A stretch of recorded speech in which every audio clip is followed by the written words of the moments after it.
કહાનીમાં એક શહેરની વાત કરું છું તમને.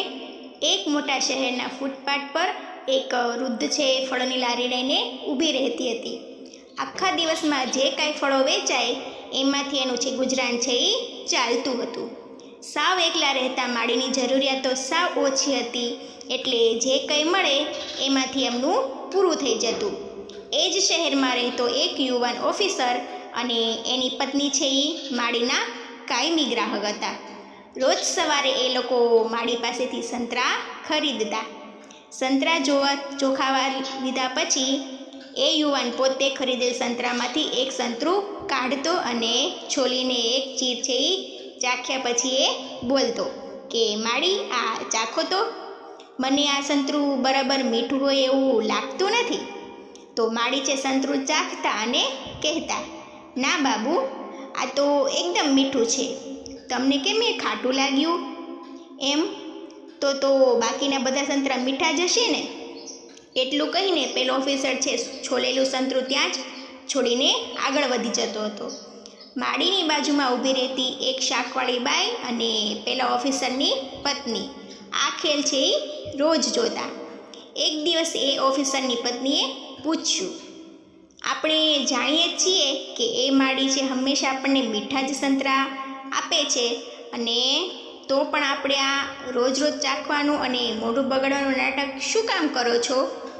તો પેલા યુવાને જરાક હસીને કહ્યું, અરે પાગલ, માળી તો આપણને ખૂબ જ મીઠા સંતરા ખવડાવે છે, પણ તે જોયું, એ પોતે ક્યારેય સંતરા ખાતા નથી.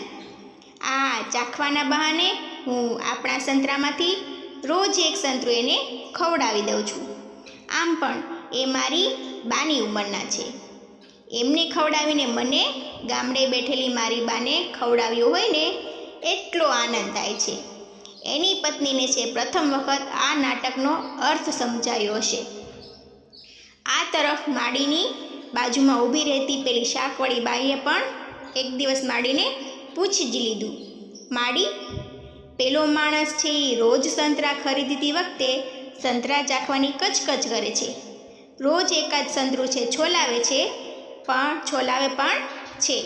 બધાને ખબર છે કે તમારા સંતરા મીઠા જ હોય છે, તો પણ એ આ મીઠું નથી અને આ સંતરું બરાબર નથી એવું નાટક કરતો હોય છે.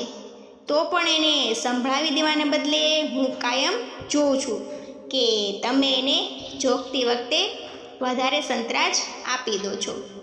એની વાતોમાં તમને ખ્યાલ પણ નથી રહેતો કે સંતરા વધારે જોખાઈ જાય છે. એવું શું કામ કરો છો?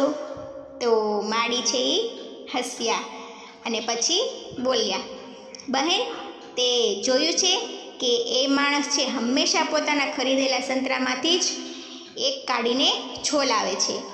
એનું આ આખું સંતરું ચાખવા માટેનું નહીં, પણ મને એક ખવડાવવા માટેનું હોય છે. એને એવું છે કે મને આ વાતની ખબર નથી પડતી.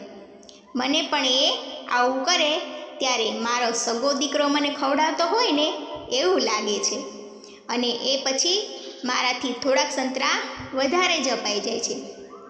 મારા જેવી ગરીબ ડોશી માટે એનો ભાવ જોઈને ત્રાજવાનું પલડું છે એ નમી જ જાય છે. એટલું બોલીને માજીએ સાડલાના છેડાથી પોતાની આંખો લૂછી. જીવનની આવી નાની નાની છે હુંફાળી ઘટનાઓમાં જ પ્રેમ એના નિર્માણ સ્વરૂપે વહેતો હશે, એવું નથી લાગતું તમને?